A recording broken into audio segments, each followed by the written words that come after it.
O amor veio a nós e como um de nós se deu para dizer ao mundo que o reino vem. E entre os povos já posso ouvir aqueles que louvam o Rei dos Reis. Seja eu anunciar teu reino. Hoje ninguém dorme.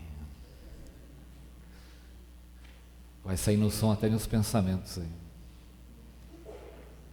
Segunda carta, pode baixar um pouquinho.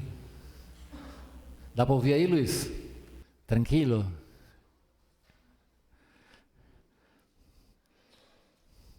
Segunda carta de Paulo aos Coríntios, capítulo 7, do versículo 4 até o 16, se Deus tiver misericórdia da gente.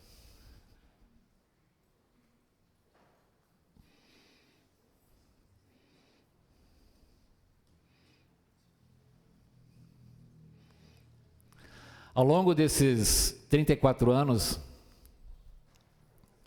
como pastor, né, na igreja aqui, eu já estou mais de 60. Não deem risada disso, tá? Isso é triste. É eu, a Elisa, seu Arthur. Toma bastante tempo aí, né, Elisa? Deixa isso é outra história. Pelo menos 3 pessoas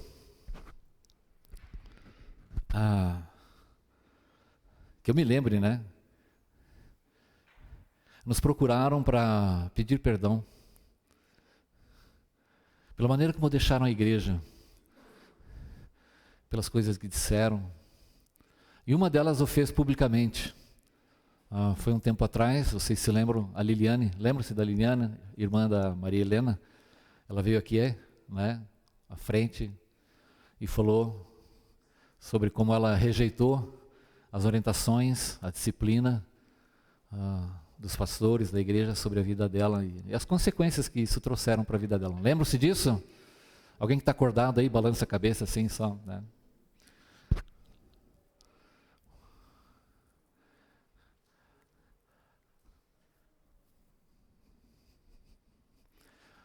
Quando Jesus fala em Lucas 15, ele conta 3 parábolas com uma ideia só, e ali está inserida a parábola chamada do filho pródigo, mas na verdade não é pródigo, ele era pródigo em fazer bobagem, né? Porque a palavra pródigo não significa, né, ela tem outro sentido. E nas 3 parábolas, Jesus diz assim, que a grande alegria por se encontrar algo que estava perdido. E na terceira, Jesus falou, a grande alegria que existe no céu por causa de alguém que se arrepende. Essa passagem vai nos mostrar um momento muito especial na vida de Paulo e da igreja de Corinto. Mas para que possamos entendê-la é necessário termos em vista, para que entendamos o que Paulo está falando, o contexto em tudo que ela... Na verdade nós já vimos isso e vamos relembrar. Tenho grande confiança. Na verdade não é a melhor palavra aí. Essa palavra aqui, a ideia seria, eu tenho uma franqueza, uma grande liberdade, uma ousadia. É a mesma palavra que é usada, temos ousadia para entrar na presença de Deus, né? Aqui não é uma ideia daquela ousadia atrevida, mas é uma liberdade para falar, daí o sentido de franqueza. Grande é a minha franqueza para com vocês, e muito me glorio por vossa causa. Lembra-se, essa igreja é uma igreja que está no coração de Paulo, que trouxe grandes dificuldades, e Paulo ama muito essa igreja. Mas olha, o versículo 4 vai determinar a maneira como compreendamos essa passagem aqui. O que ele fala no versículo 4 é como se fosse o resumo e que nos leva a compreender. E não é que parece que Paulo usa coisas contrárias, como a gente vai ver, mas ela resume o que Paulo está querendo expressar. Sinto-me grandemente confortado e transbordante de alegria. É essa expressão que Paulo usa logo na introdução da sua carta. No primeiro capítulo, quando nós estudamos: bendito seja o Deus e Pai de nosso Senhor Jesus Cristo, Pai das misericórdias e Deus de toda consolação, que nos consola em todas as nossas tribulações. É disso que Paulo esteve falando a sua carta toda, e aqui ele está transbordante de alegria.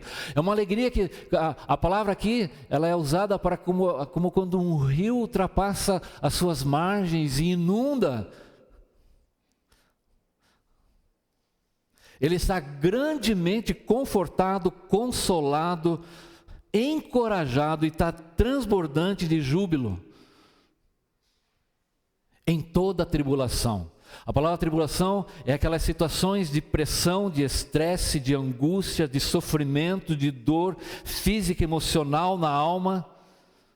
Paulo está dizendo, vejam, né, parecem coisas que não se encaixam. Ele está grandemente confortado, ele está falando de realidade que está experimentando, transbordante de júbilo em toda a nossa tribulação. E ele veio descrevendo ao longo dessa carta: irmãos, não queremos que vocês desconheçam as tribulações. Eu escrevi uma carta, a gente vai falar em lágrimas, não tive sossego. Ele fala assim: não desanimamos, somos pressionados, perplexos, perseguidos, abatidos, gememos, não desanimamos enquanto o nosso corpo está sofrendo,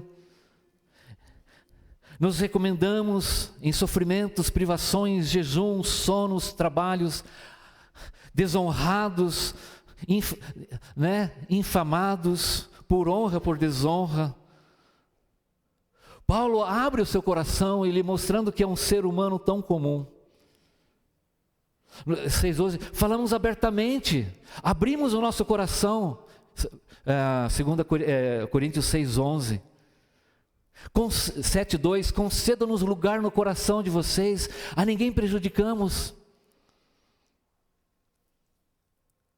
Porque chegando a Macedônia, nenhum alívio tivemos. Qual é o contexto aqui para que tenhamos compreensão? Volte a sua Bíblia para o capítulo 2, no versículo 12. Quando eu cheguei a Troade para pregar o Evangelho, e vi que o Senhor me havia aberto uma porta. Estava aí Paulo na sua viagem missionária, uma grande oportunidade, né, no seu empreendimento missionário. Grande oportunidade. Ainda assim, não tive sossego em meu espírito, porque não encontrei ali meu irmão Tito. Ele esperava, e a gente já vai, por que ele está querendo se encontrar com Tito. Por isso, despedi-me deles e fui para Macedônia. E depois disso, aí vimos, parece que Paulo abre um parênteses, e agora ele retoma. Porque chegando a Macedônia, nenhum alívio tivemos. Por que ele queria se encontrar com Tito? Por que ele deixou Troade e foi para Macedônia? Não tive sossego no meu espírito. Gente, Paulo era uma pessoa normal, como eu e você. O homem que falava, não andeis ansiosos de coisa alguma. Aqui ele estava tremendamente ansioso, perturbado, abatido. Por quê? Porque ele tinha enviado uma carta chamada Carta Severa. Uma carta muito dura por causa de um assunto muito forte, o qual ele fala no capítulo 2 ali, né? Se um de vocês tem causado tristeza, não tem causado apenas a mim, mas também em parte, para eu não ser demasiadamente severo, a todos vocês. Paulo tinha feito uma visita àquela igreja e tentado resolver esse problema. Provavelmente é o problema de 1 Coríntios capítulo 5, onde um rapaz tinha feito sexo com a sua madrasta, com a esposa do seu pai. E a igreja, de alguma maneira, tinha tolerado aquilo e as coisas não estavam boas. Paulo tentou resolver essa situação e a coisa desandou de vez. Aquilo pesou muito o desastre da sua visita. Por isso que Paulo não faz a visita e a igreja critica. Alguns líderes maldosos estavam criticando. Você falou que vinha aqui, você não veio. E Paulo vai se explicando, a sua autoridade questionada. Paulo então escreve uma carta sobre essas coisas, chamada carta severa. E quem que é o portador dessa carta? Tito. Tito é um homem muito especial na vida de Paulo, como nós vamos ver aqui. E ele leva essa carta. E ele esperava, entrou, de encontrar Tito, para saber qual foi a reação da igreja. Ele está desassossegado. E ele chega então na Macedônia, nenhum alívio. Tito não estava lá.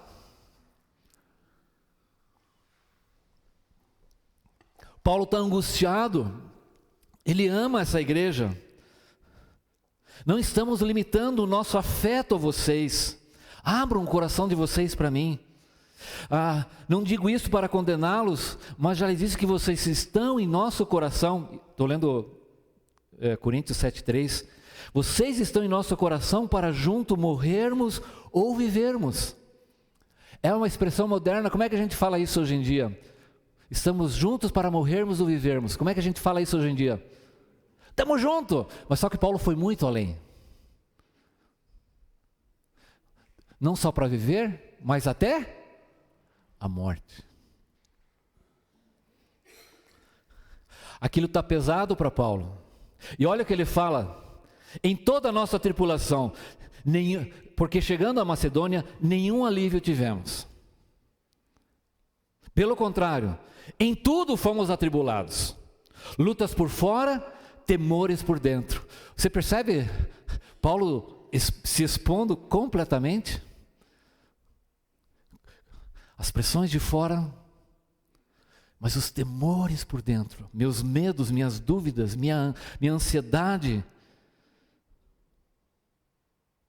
Porém, versículo 6, Deus conforta os abatidos e nos consolou com a chegada de Tito. A palavra abatido aqui é aquilo que está no chão. É aquela condição abatido pela muito triste, até usado para depressão. E nós usamos isso, né? Hoje eu estou para baixo. A gente não usa essa expressão, nada de novo. Mas uma tristeza muito forte. Então esses conflitos, essas disputas externas, os temores por dentro, a preocupação, o estado da igreja, qual foi afinal de contas a reação da igreja? Então Paulo vai dizer aqui, por que ele está grandemente confortado e transbordante de alegria? Chega Tito, e ele vem trazer, versículo 7, e não somente com a sua chegada, de poder rever o irmão, o homem ao qual ele confiou. Como é bom ter homens assim ao seu lado.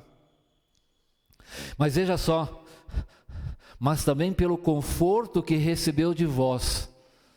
Paulo está dizendo, olha, vocês receberam, e Tito recebeu o conforto de vocês, referindo-nos à vossa saudade, o vosso pranto, o vosso zelo por mim, aumentando, assim eu me regozijo. Por 3 vezes nesse texto ele vai falar isso, final do versículo 6, início do versículo 9, agora me alegro, e no final do versículo 13, muito mais, e acima dessa consolação, muito mais nos alegramos. Paulo está transbordante, porque ele enviou Tito com aquela carta, e Tito está dizendo, não, eles nos receberam muito bem, Mas veja só, mas também pelo conforto, referindo, essa palavra referindo-se aqui é uma palavra parecida com a palavra evangelho, só que no sentido, a ideia é, significa trazer de volta boas novas, com detalhes e informações daquilo que Paulo precisava fazer. Tito então trouxe uma série de informações e notícias de como tinha sido a reação àquela carta dura que Paulo tinha escrito. E é interessante que quando muitas vezes a gente fala duramente, isso eu falo de minha experiência, eu me sinto muito mal. Talvez possa transparecer bem, quando alguém, né, fala muito duro, pode se achar melhor do que o outro. Não é. Pode se achar que é autoritário. Não é essa a ideia. Quando você fala duro,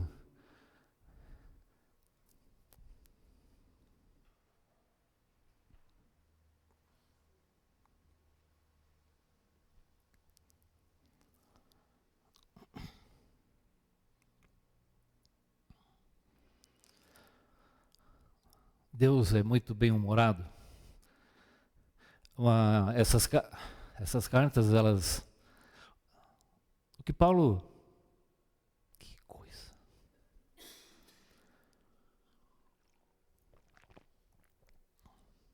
A dama estava falando esses dias de um certo texto que ela não consegue sair, pelo momento que a gente tem passado, e dá para entender muito bem o que Paulo fala. Você não sabe como a gente se sente mal quando você tem que chamar a atenção e ser duro em falar de maneira severa com alguém. Eu me sinto mal durante o dia, durante a semana. Por isso que Paulo está tão confortado e alegre. Você já vai entender por quê. Com a chegada. Porque o que ele ouviu? O que Tito trouxe de volta? Referindo-vos à vossa saudade, mas a palavra saudade aqui não é esse sentimento, quanto tempo, a gente já vai ver o significado dela. O vosso pranto, essa palavra, ela descreve lamento, uma lamúria, um sentimento intenso e profundo, tristeza. Ao ler aquilo que Paulo, e ao contrastar com aquela situação não resolvida, dentro da igreja, eles lamentaram profundamente por Paulo. É uma expressão dolorosa, quase como algo de alguém quando está de luto. Um choro prolongado de sofrimento. A igreja reagiu chorando, lamentando, porque eles não tinham tomado as ações devidas e suportaram, ou foram condescendentes, ou fizeram vistas grossas àquela situação horrível dentro da igreja. Que Paulo mesmo orienta ali no capítulo 2, né? Ao contrário, vocês deviam perdoá-lo, né? Consolá-lo para que não seja dominado por excessiva tristeza. Ele vai se referir a essa situação ali no versículo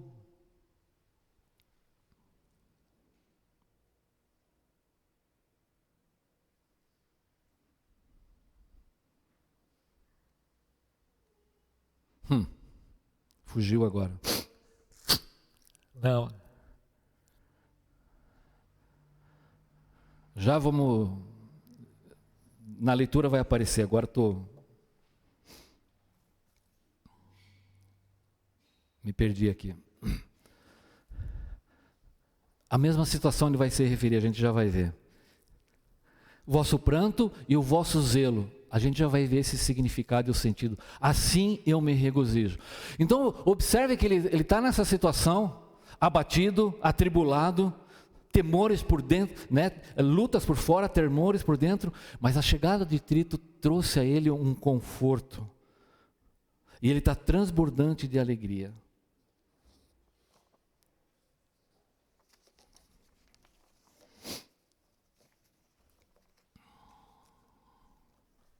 Obrigado.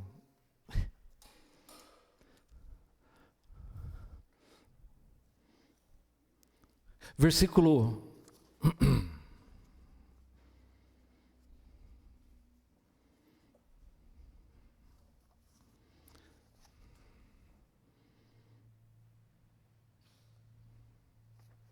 8.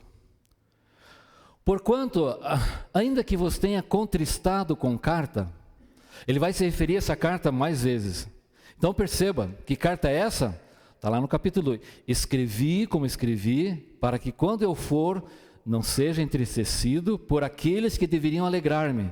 Estava confiante em que todos vocês compartilhariam da minha alegria, pois eu lhes escrevi com grande aflição e angústia de coração e com muitas lágrimas para não entristecê-los, mas para que soubessem como é profundo o meu amor por vocês.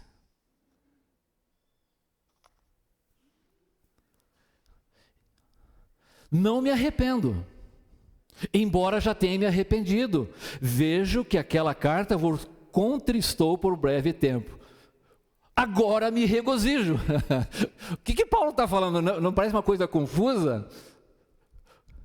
Eu escrevi uma carta chorando, mas agora estou alegre? Não, vamos entender. Não me arrependo. Essa palavra ela é muito interessante. Não é a mesma palavra do versículo 10, que está escrito assim. Não, no próprio versículo 9. Agora me alegro, não porque fostes contristados, mas porque fostes contristados para arrependimento. Essa palavra arrependimento é diferente um pouco da palavra arrependimento que Paulo diz aqui, não me arrependo. Essa palavra traz a ideia aqui, me preocupou. Eu gostaria de não ter escrito essa carta, mas acabei escrevendo e agora ela foi escrita. Às vezes ela é usada até na ideia de remorso, mas não é que Paulo está com remorso aqui. Ele ficou preocupado porque a carta trouxe grande tristeza para a igreja. Eles foram confrontados com uma realidade muito dura dentro da igreja, do pecado que estava dentro da igreja, e eles não tinham feito nada. Por isso fala, inicialmente eu fiquei preocupado e triste, até com ali mais para frente essa palavra é traduzida como pesar. Me preocupou, me trouxe uma certa angústia essa carta.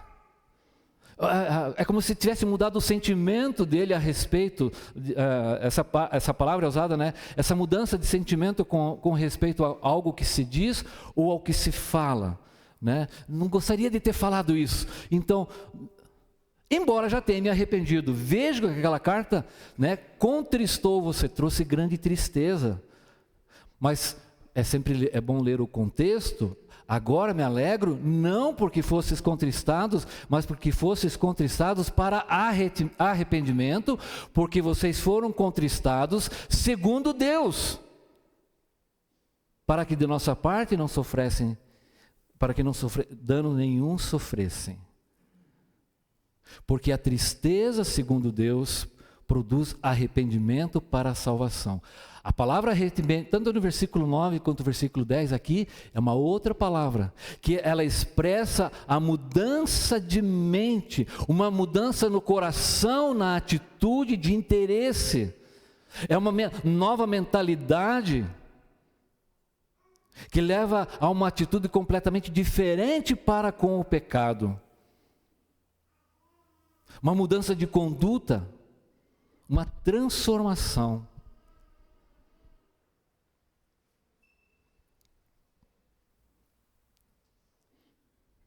Porque a tristeza, segundo Deus, versículo 10, produz arrependimento para a salvação, que a ninguém traz pesar.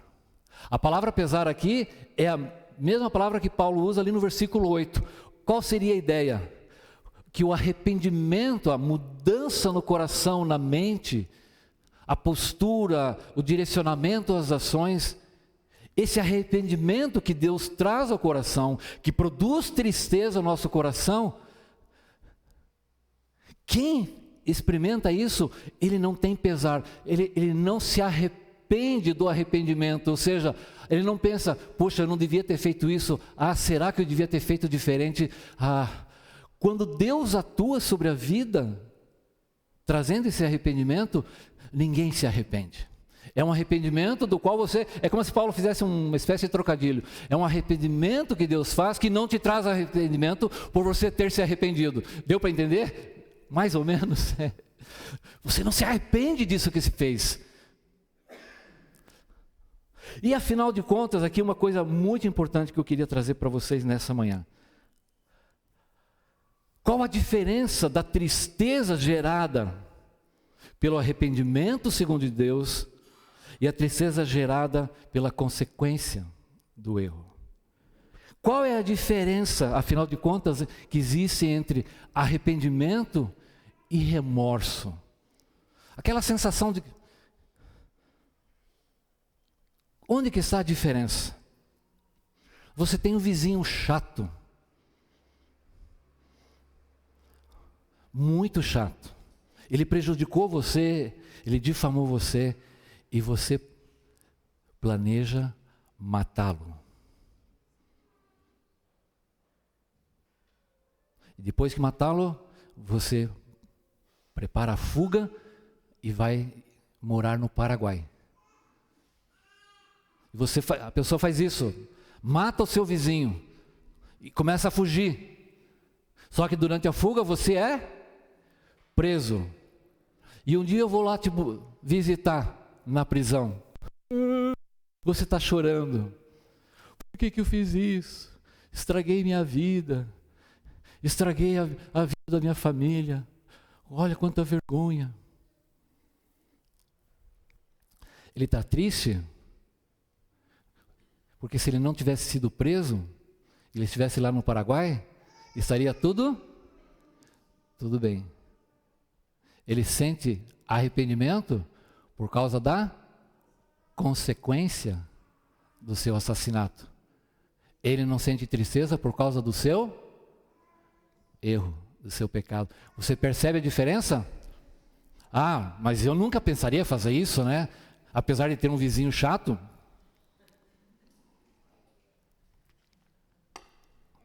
Então vamos trazer para a nossa realidade. Você recebe a triste constatação de uma nota, ou talvez do resultado do final do ano. Você foi reprovado, ou você foi mal na prova. O que você lamenta? Que reprovou. Que o professor perguntou exatamente as coisas. Essa é a definição de professor. Professor é aquele ser maldoso que só pergunta as coisas que você não sabe, não é assim? Né? Ele tem a capacidade, né, de colocar ali na prova, perguntar as coisas que você não estudou. Como é que ele consegue discernir isso, né? Ele tem alguma bola de cristal, mas é assim. Então, o aluno, ele lamenta porque reprovou, porque tirou uma nota baixa. O que ele deveria realmente estar lamentando e entristecido pelo quê? Que ele não estudou. Como é que a gente não pensou nisso, né, quando a gente era criança, né, Edith? Quando você estava na escola. Só depois de velho que a gente aprende isso. Que você tirou uma nota baixa, por quê?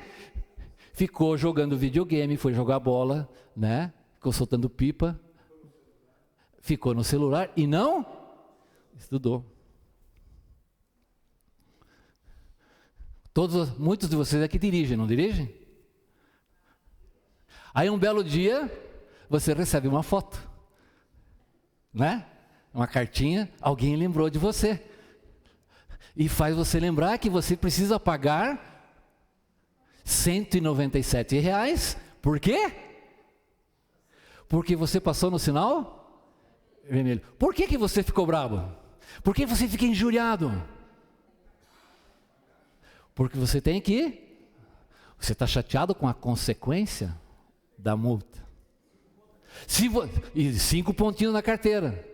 Porque se você não fosse fotografado, você vai continuar fazendo isso tranquilamente. Você não lamenta o erro, você lamenta a consequência do erro.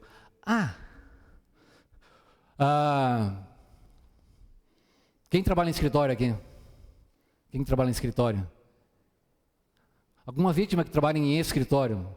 Alguém que trabalha aqui nessa igreja? Você não, você é o patrão. Né? Me traz aquele relatório. Está quase pronto, patrão. Já estou mandando aí, chefe. Ah, então tá. Aí vem seu chefe, ó. Então termina aí e me entrega o relatório. Na verdade, você nem começou o relatório. Pelo que você fica chateado? Porque teu chefe flagrou você. Mas na verdade, o que você devia ter ficado chateado? Entristecido? Que você não fez.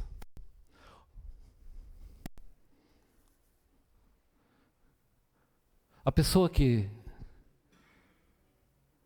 é infiel,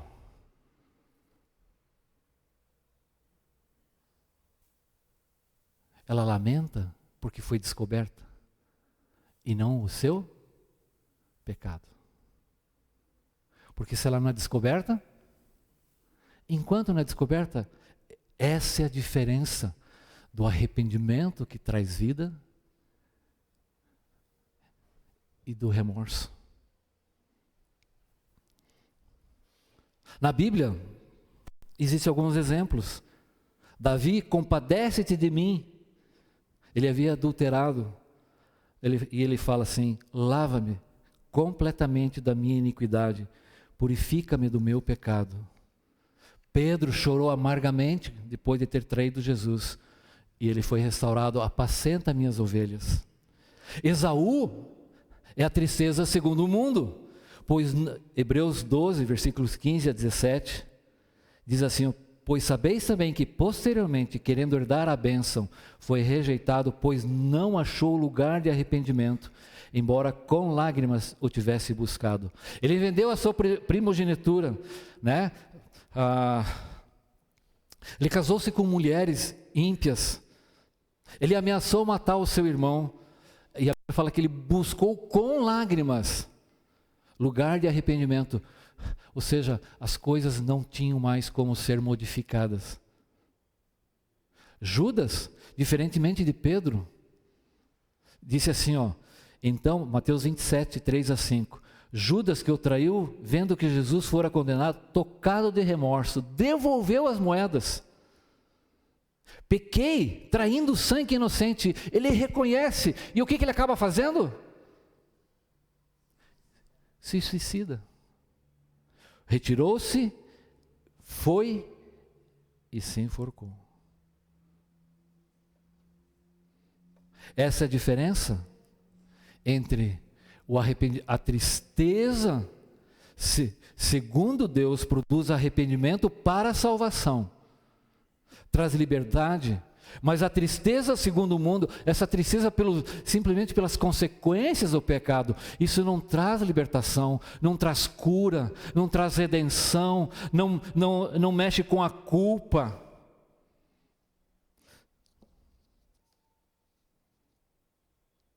Não renova, não há perdão, apenas um sentimento de mal-estar, de pesar. O verdadeiro arrependimento, os dois, na verdade, causam tristeza. A tristeza segundo o mundo e a tristeza segundo Deus. Os dois causam tristezas, só que um traz salvação, traz vida, o outro traz a morte. É isso que Provérbios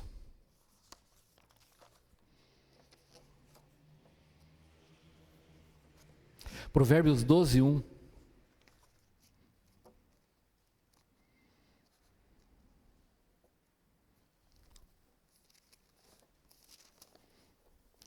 Todo o que ama a disciplina ama o conhecimento, mas aquele que odeia a repreensão é tolo.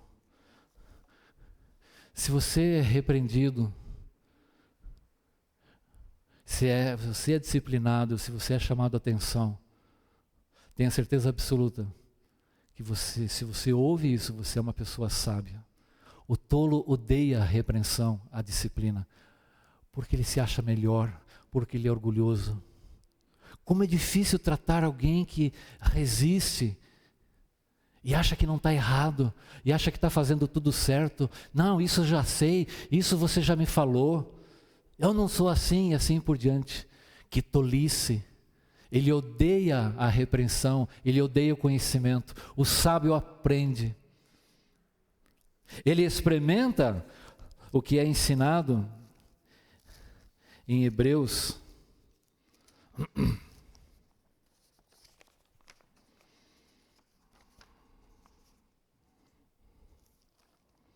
Hebreus 12.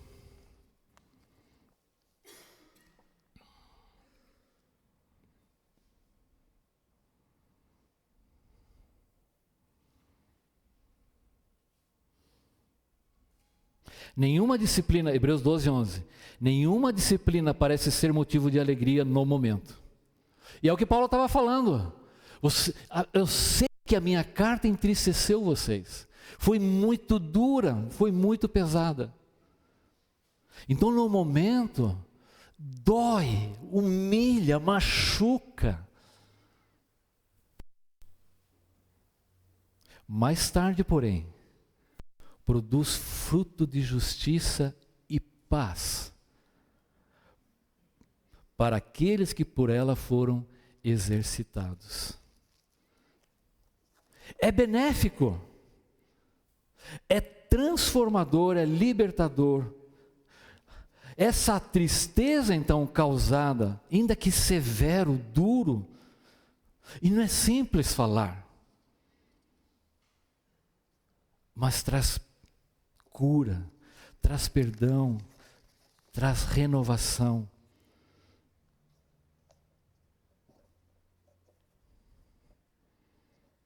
Traz a piedade, traz de novo a santidade. E olha então o que Paulo diz, versículo 11. Eu sei que vocês ficaram tristes, eu estou alegre, não porque vocês estão tristes, mas qual é a razão do que Paulo está dizendo? Por que eu me alegro? Porque vocês foram contristados para arrependimento, segundo Deus. E quando alguém é levado, fica triste, reconhece o seu pecado e é levado à condição de arrepender-se, muda a sua atitude, muda o seu comportamento, isso traz grande alegria. Por isso que Jesus falou, grande alegria no céu, quando alguém se arrepende. Porque fosses contristados para arrependimento. Porque a tristeza, versículo 10, segundo Deus, produz arrependimento para a salvação, que a ninguém traz pesar. Você não quer voltar atrás por ter se arrependido, né? Quando Deus agiu na sua vida. A tristeza, segundo o mundo, traz morte. Como é que eu posso então saber que o arrependimento ao qual fui, a tristeza que eu tive, não é uma tristeza por causa das consequências do meu erro, mas é um verdadeiro arrependimento, uma tristeza que me levou ao arrependimento segundo Deus. Há alguns indícios que não ficam assim na nossa subjetividade. Eu acho que me arrependi. Como é que você pode falar, Joel, julgar alguém que ele não se arrependeu, né? Não julgueis uns aos outros. Como a Bíblia é mal citada. A Bíblia manda nos examinar, a Bíblia manda tirar o cisco do olho para então poder julgar claramente. Como é que eu posso saber? Como é que você pode saber? Esse arrependimento, seja o meu ou até mesmo do irmão, é um arrependimento segundo Deus, é uma tristeza segundo, né, um verdadeiro arrependimento. Quais são essas evidências? E vamos acompanhá-las agora. Assim que eu arrumar o meio de campo aqui. Aqui, muito bom. Quais são os resultados evidentes da tristeza, segundo Deus, que levou ao arrependimento? Então, veja só, a primeira palavra, porque quanto cuidado, isso não produziu mesmo em vós, que segundo Deus fosse contristados. Essa palavra aqui significa uma diligência, na verdade literalmente seja o anseio, que desejo essa tristeza produziu em vocês, de rapidamente, com muita seriedade, resolver essa situação. Que cuidado, é essa a ideia da palavra. Não, poxa, o que Paulo está precisando? Não, a ideia aqui é, eles observaram a preocupação e a situação, e agiram rapidamente, ansiosamente, com desejo de fazer alguma coisa para resolver aquela situação pendente, que realmente não estava adequado. Eles agiram rapidamente. Qual era diante da prioridade do que seria bom? Quanto cuidado vocês tiveram, porque eles entenderam a preocupação e a seriedade da situação que estava dentro da igreja. Continuando, que defesa. Essa palavra significa que justificativas e argumentos vocês usaram ao tratar com essa situação, ao tratar das pessoas. Então, vocês explicaram, vocês encontraram argumentos, não para amenizar, para varrer, não, isso não é tão importante, isso aconteceu antigamente, isso vai afetar toda a igreja, o que os irmãos vão pensar, tem muita gente que gosta disso. Não, eles trataram a situação como deveria ser tratado. Que argumentos, a palavra aqui é apologia, que defesa. Nós não vamos ser coniventes com essa situação e vamos então tratar e explicar claramente as coisas. Que defesa, que indignação. O que Paulo está dizendo aqui, que eles ficaram tão envergonhados, vexatórios, irritados, né? Por que nós deixamos isso? Eles estavam enojados com a própria ação e com a indiferença que eles tinham tido para com aquela situação. Eles estavam envergonhados consigo mesmo por ofender a Paulo, por ofender a Deus. Agora eles odiavam aquele pecado que tanto eles deixaram meio de lado, foram tentando levar. Que reação, que vergonha, né? Tudo essa nossa ação trouxe para a igreja, para o nome de Deus. Que temor! O temor do Senhor é odiar o mal. Que temor! Vocês realmente perceberam e entenderam que aquele pecado precisava ser tratado, e foi o temor de Deus diante de Deus, que haviam pecado contra Deus. É reverência para com Deus. Mais do que para o ofendido pelo pecado, é para com Deus. E aquilo levou ao arrependimento à igreja, que trouxe tristeza, aquele medo de né, envergonhar o nome do Senhor. Eles chegaram a essa atitude reverente, né, de temor de Deus. Que saudades! Mas aqui não é aquela, faz quanto tempo que eu não vejo você, né? Queria ver você.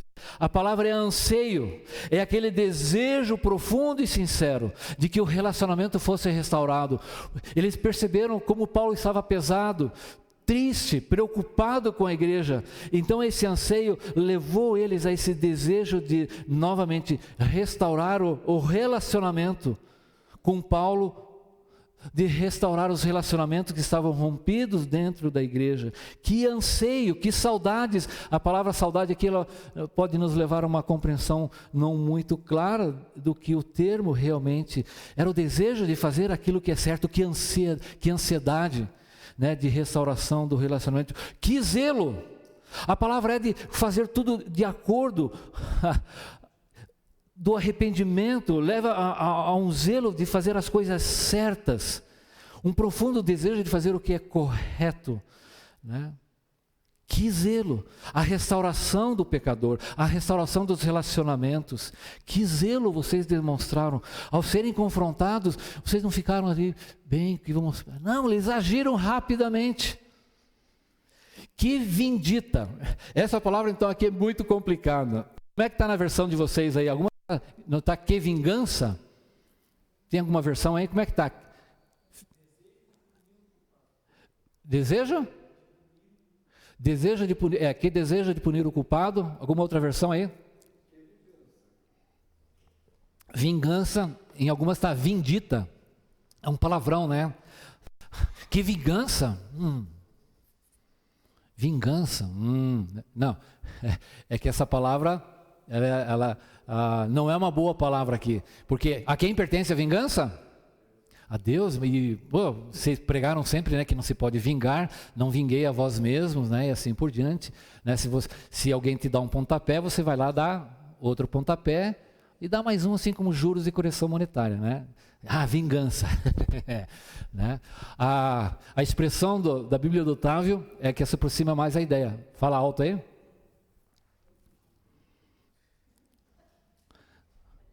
Ô, cara. Desejo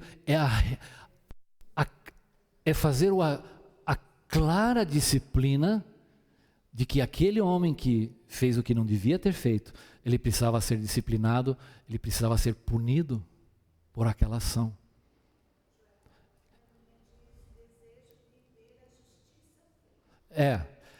No final é isso, porque eles reconheceram que não tinham sido justos e é que aquela condição precisava receber uma justa ação. Por isso que Paulo fala, que defesa. Vocês explicaram por que aquela pessoa tinha que ser disciplinada, por que ela precisava ser corrigida. Então a ideia aqui não é de vingança, mas é de a justiça ser feita, a retribuição, a punição adequada que exige de acordo com o que a Bíblia ensina. É um retorno baseado na justiça e não apenas mera vingança. Não é esse o sentido, né? É de ver a justiça feita em tudo. Então veja, quando alguém é tomado pela tristeza, quando ele é confrontado com o pecado, aquilo não porque foi descoberto, mas porque ele pecou. Quais são as evidências? Ele tem um anseio de fazer a coisa certa. Ele não fica se justificando, mas ele percebe que o argumento contra ele é correto. Ele tem temor de Deus. Ele tem um anseio de restaurar o seu relacionamento com a pessoa, ou com a igreja, ou com Deus. Ele tem zelo em fazer tudo o que é certo e se submete à correção e à direção da igreja. E ele entende que está sendo de maneira justa, às vezes dura, mas porém justa, de acordo com... Não se trata das coisas do passado, de tratar o erro, aquilo que não está de acordo com a justiça. E por isso o Paulo fala, em tudo vocês mostram estarem inocentes. Em que sentido inocentes? Não é que eles não tinham responsabilidade, é que eles fizeram tudo o que precisava ser feito para estarem limpos, agora sim inocentes, não tinham do que ser acusados. Essas são as evidências de alguém que é tomado de tristeza, não porque o seu pecado foi descoberto, mas porque pecou. E ele vai agir, e não importa o que seja feito, ele vai aceitar.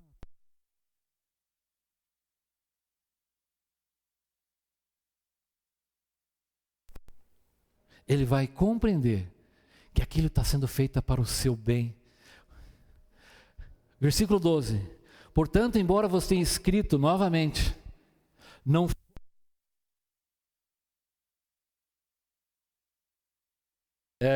acabou.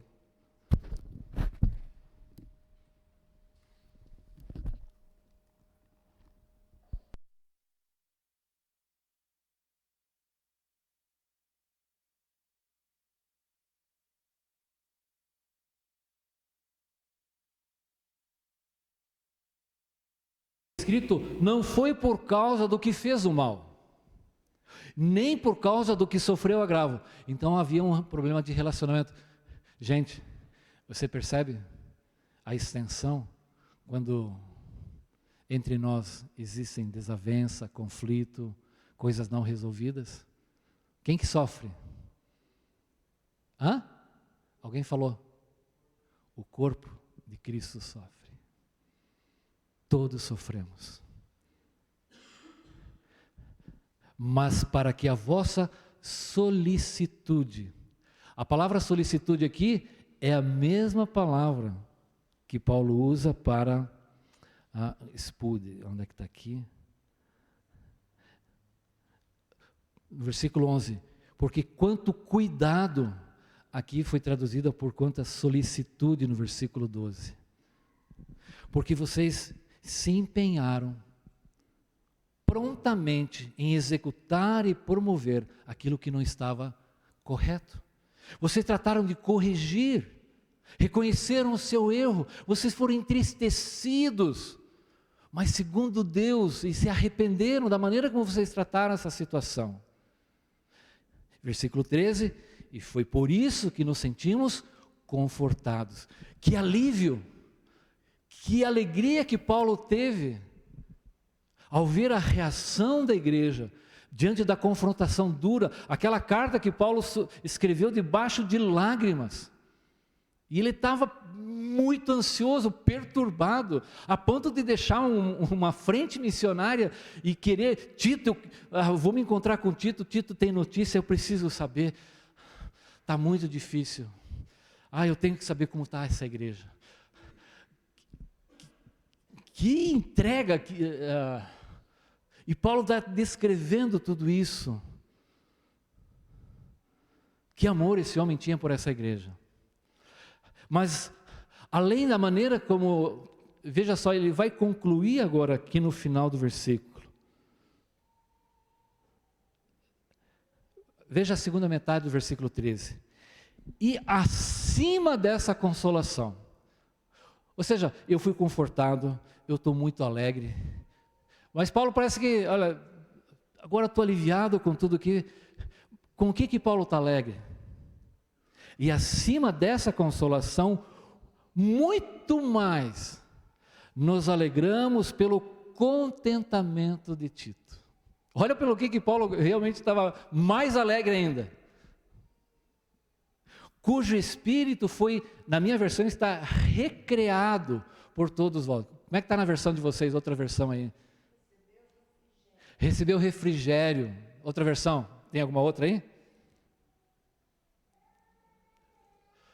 Que, na verdade, Paulo ficou bastante preocupado com Tito, né? Poxa, o que será que vão fazer com Tito? A igreja está nessa situação, ele está levando uma carta muito dura, mas o problema não era o que Paulo sentia, a questão é, né? Dinho, tem essa carta aqui, ó, você vai entregar para o Alisson, e você sabe o que é, do que o Alisson anda fazendo. Eu quero que você entregue essa carta para ele, tá bom? Imagina como é que ele foi para aquela igreja lá. Qual foi a atitude da igreja para com Tito? Ele recebeu? E é exatamente essa ideia, a palavra, algumas versões é recreado. A ideia é, recebeu descanso. Ele recuperou as energias, ele foi reanimado, manteve-se calmo.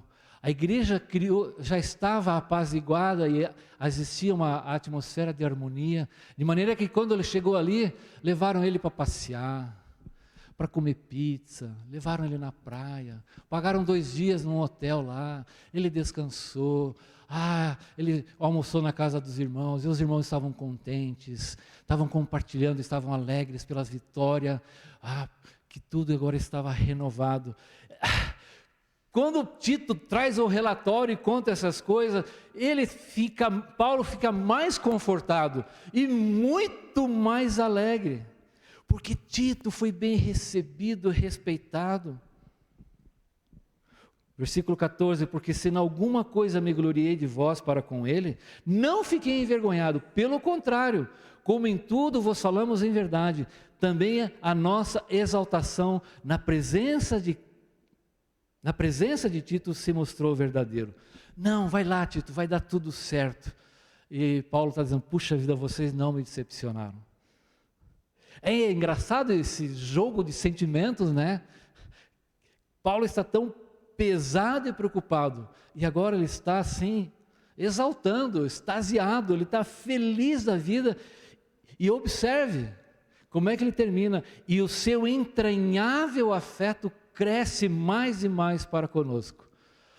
Ele percebeu pela narrativa de Tito que, ao receber a carta, ao ficarem tristes e se arrependerem da maneira como tinham feito as coisas, ao consertarem as coisas e fazerem as coisas justas como Deus queria,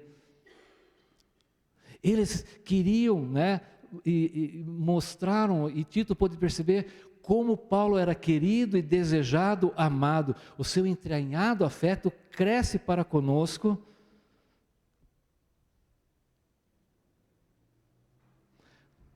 Porque ele foi recebido com temor e tremor.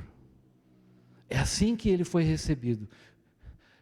Teve refrigério, foi bem recebido. Alegro-me, porque em tudo posso confiar em vocês. Você percebe? Você compreende?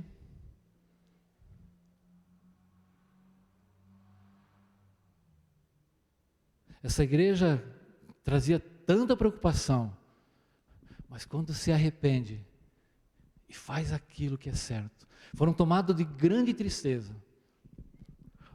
Paulo está dilacerado, abatido, mas ao mesmo tempo ele percebe e recebe a consolação, o conforto e a alegria, ao ver a reação positiva. Aquela alegria levou-os ao arrependimento segundo Deus. Aquilo transformou a vida da igreja. E, gente, para Paulo não tinha melhor remédio, não tinha notícia mais gostosa de ouvir. Que reação! E ainda perceber que a igreja estava querendo estar com ele, né? A igreja desejava estar com ele. Que resposta, que ação maravilhosa de Deus. É assim. Então, quando a igreja exerce disciplina, quando alguém fala duro com você, é porque há um compromisso irrevogável com a palavra de Deus, com a santidade e com você, de buscar as coisas excelentes de Deus. Pode ser duro, pode causar lágrimas, pode trazer até incompreensão, mas precisa ser feito. E isso vai trazer frutos de justiça e de paz. Porque somos melhores? Não. Porque fazemos o que Deus disse. Repreendemos. E quando você ouve e se arrepende, você faz o que Deus diz. Então você olha para o pacote todo, o que você vê? Deus sendo obedecido e honrado. Fazendo, e nós estamos fazendo e buscando aquilo que Ele quer. Por isso, vai bem. Porque a tristeza, segundo Deus, traz salvação. No momento, lágrimas, mas lá na frente, grande alegria. E isso, gente, não tem remédio, não tem coisa mais confortadora, encorajadora de ver uma vida restaurada. Amém? Vamos ficar em pé?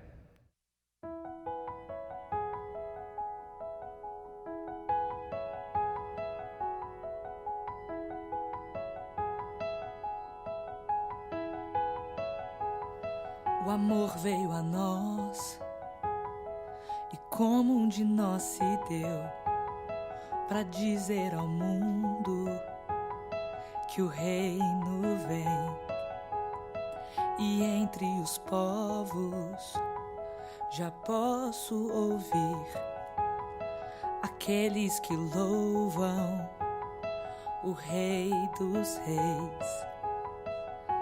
Seja eu anunciar teu reino com justiça e amor, governa